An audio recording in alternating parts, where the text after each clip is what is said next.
Some officials fabricate evidence to charge the witnesses with extremism by planting banned literature in their houses of worship.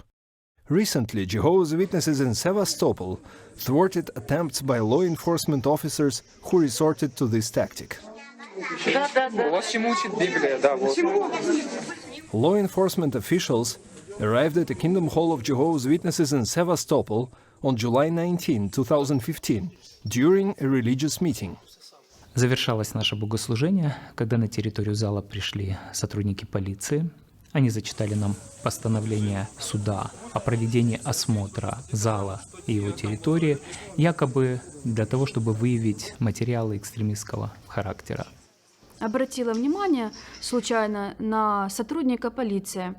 Он из своей папки достал книгу, которая внесена в список экстремистских материалов, и явно пытался подбросить в ящик стола, на что я начала возмущаться и очень громко сказала: «Молодой человек, почему у вас в руках, чему учит Библия?» Он растерялся и начал выходить из зала. Я тоже увидела, что полицейский прикрывал эту публикацию папкой. И достаточно эмоционально. Я говорю: кто-нибудь снимайте, снимайте же кто-нибудь. The officer, who was in plain clothes and refused to identify himself, quickly tried to leave the premises. However, the witnesses were able to stop him. Another law enforcement officer explained the policeman's actions.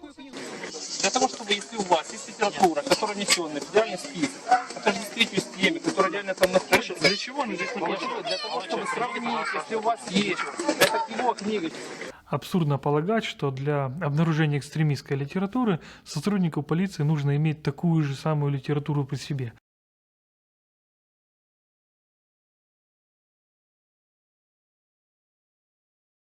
Власти необоснованно признали некоторые публикации свидетелей Иеговы экстремистскими и внесли их в федеральный список экстремистских материалов.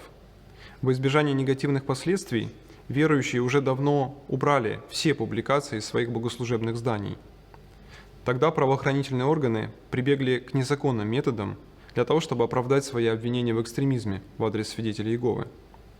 И одна из распространенных тактик на сегодня – это подброс печатных изданий, внесенных в список экстремистских материалов, с целью сфабриковать доказательства. Затем проводятся оперативно-розыскные мероприятия, и якобы неожиданно в богослужебных зданиях находят запрещенные публикации. Подобные случаи происходят все чаще по всей стране. О чем это говорит? О том, что свидетели Иеговы не нарушают закон. Поэтому некоторые представители правоохранительных органов прибегают к любым средствам, даже к фальсификации доказательств, лишь бы обвинить их в экстремизме. В настоящее время Европейский суд по правам человека рассматривает решения российских судов, которые ошибочно объявили публикации свидетелей Иеговы экстремистскими.